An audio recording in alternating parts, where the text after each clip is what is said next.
in my last tank overview of the vehicles I played, talked about this horrible T-56 GMC and how much disdain I have towards it, but let's move on.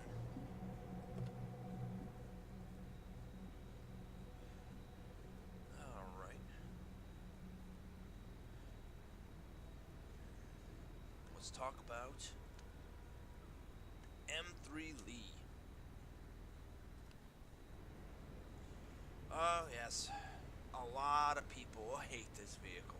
A lot of people. I wouldn't say I hate it, but at the same time, I'm not a huge fan of it. It's very awkward looking, to say the least. It's just, I don't know. A lot of people like it, but I think more people hate it than like it, honestly.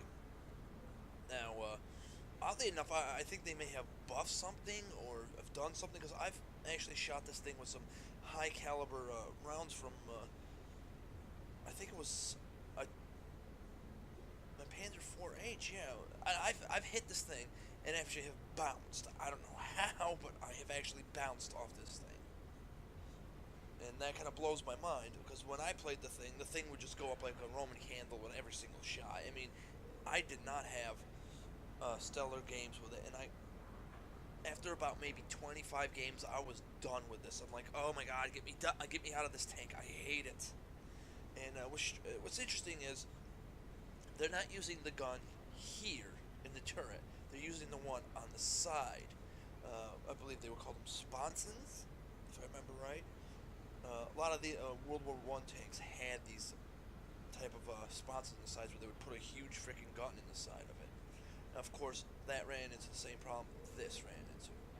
You have limited arc. You can aim more to the right than the left. The left is pretty much not going to happen, simply because the rest of the tank is right here, blocking any traverse arc at all for the gun. I always had the impression this thing had a derp gun, but when I look at the weapons readout, there's no derp to be had. They're all 75.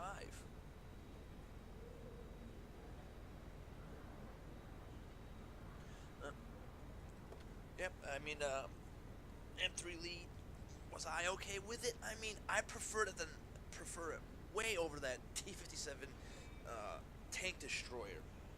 I hated that thing.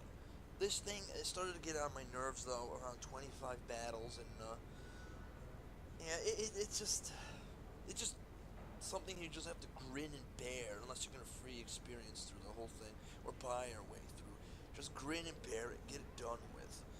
And it seems like the more I played the game with this thing, the more and more uncomfortable I came using it, and the matches seemed to stretch on longer and longer and longer with it. You know, every time there was a match and I won or lost, oh, time for another match, just one more, one more, one more, one more. It just kept drawing out further and further and further. It's almost like, in a sense, the game puts all the crappy stuff at the lower tiers, and then when you hit tier 5, when you're trying to get to tier 5, the grind becomes noticeably larger than, let's say, tier 3 to tier 4. I mean, I was in this and I noticed, oh my god, when is this going to be done? And I'd be hitting tanks, doing my part in the battle as much as I could, being obviously a casual player. And a lot of people would argue that I'm more of a noob. Well, more of a noob compared to what? Someone who has 75,000 battles? Obviously, I'm a noob compared to them. But I don't sit here every day thinking, yay, I'm going to start up World of Tanks, I'm going to play it, I'm going to have an epic battle or something. Yeah, those epic battles, let's face the facts, people. Unless if you're a really good player, those epic battles and team carries, they seldomly happen. Seldomly is actually a word. I'll have to check that up later. They rarely happen. And most of the time, it's one shot, two shot, it's over. I mean, you can play smart, you can try to play smart, but usually if you're fighting someone that's way more advanced than you, they're going to go right through you with no problem. I mean, it's been proven countless times.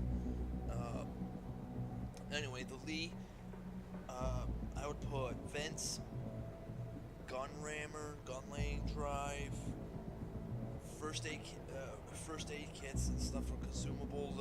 I would, just the basic consumable stuff. If you want to even put anything in there, and that's another thing that pisses me off is that you have to spend 50 gold on each nation's special consumable, like chocolate or sushi or tea or Coke in the Americans' case here, for what, a one-time use?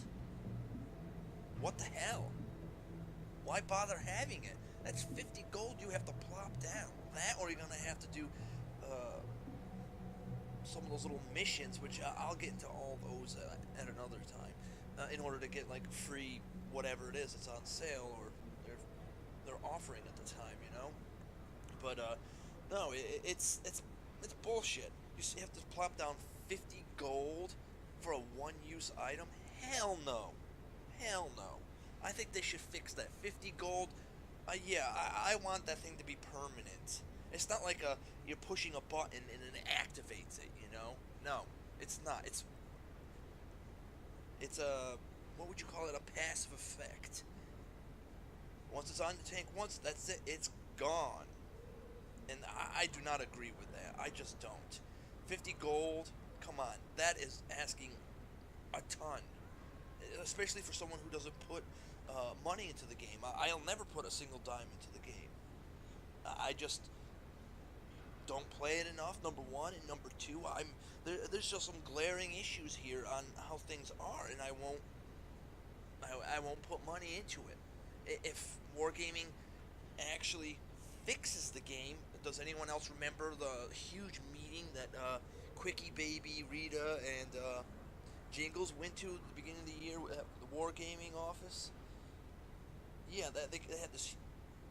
Jingles put up this huge list of the hours that they were there of videos, and what have they actually accomplished so far from those videos? How much have they actually changed? They said they were trying to make light tanks better. Has anyone else noticed the change? I haven't. I'm not exactly a light tank driver, but I just still don't see how more effective they're going to be, as Wargaming wanted to make them more effective. And at the same time, they were also talking about dumbing down medium tanks a little bit more. And I haven't seen any difference in my Panzer IV in medium tanks that I have. But I went off course here about this tank. But anyway, the Lee, what would I think about it? It's playable compared to other tanks in the game. Occasionally, I don't know how some people play this thing and have stellar results. I just don't know. You have to keep everything either to your to your right, and yeah, I just keep everything to your right. That's the only thing I can say. You're not going to take this thing and shoot around corners. Even this thing has limitations. Its gun arc will stop completely. Another issue I have noticed, especially with some of these American tanks, especially the medium lines and definitely the heavies, they keep getting taller and taller and taller. Now, personally, I would expect, with this height, increased view range. I would like to see more view range on these taller vehicles. And it would make sense. I mean, they get a more broader view of the battlegrounds.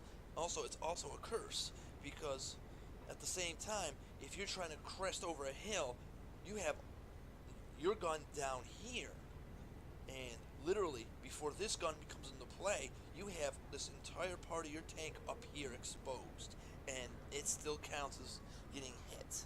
So cresting hills, this is not a hill fighter at all. Very, very bad. Alright, on to the next.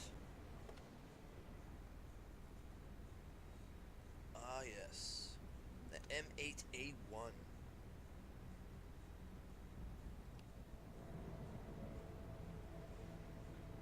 This tank destroyer. What can I say about it? Well, other than I have actually built a model from the Tamiya, whatever you want to pronounce it, about this vehicle, but did I like it in game? Actually, I did. I actually enjoyed playing this thing. It had the speed. It actually was pretty fast. Another thing I also found was rather interesting is it's got more armor than higher tier tank destroyers. Like I think the Hellcat has less armor than this, and this I think this actually might maybe be faster than the Hellcat. I'm not gonna go through and compare it. If you want to take the time to do the comparison, go right ahead. It's your free time, but I'm talking about from experience I've had with the MAA1 here.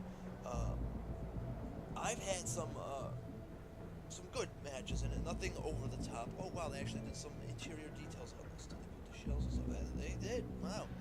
See, they took the time to put actually an interior in this. Jesus, about damn time, Wargaming. Yeah. Anyway, I had some good games. Oh now. Top Gun and turret here. Let me see if I can load this display. I need to put my suspension on too. So you have quite the list of guns to use, and they're all pretty much they're okay to use. I mean, let's see, where is the derp gun on this thing? Am I looking at it right here? I think this is it. Yes, tank destroyer without a derp gun.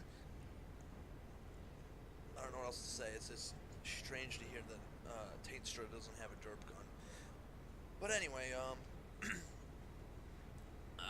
if I were to buy this again and actually want to sit down and grind through this thing and make my crew over 100% and add equipment and whatnot, camo net, absolutely. Binox, absolutely. An alternate option, if you have a toolbox laying around, I would say yes to the toolbox.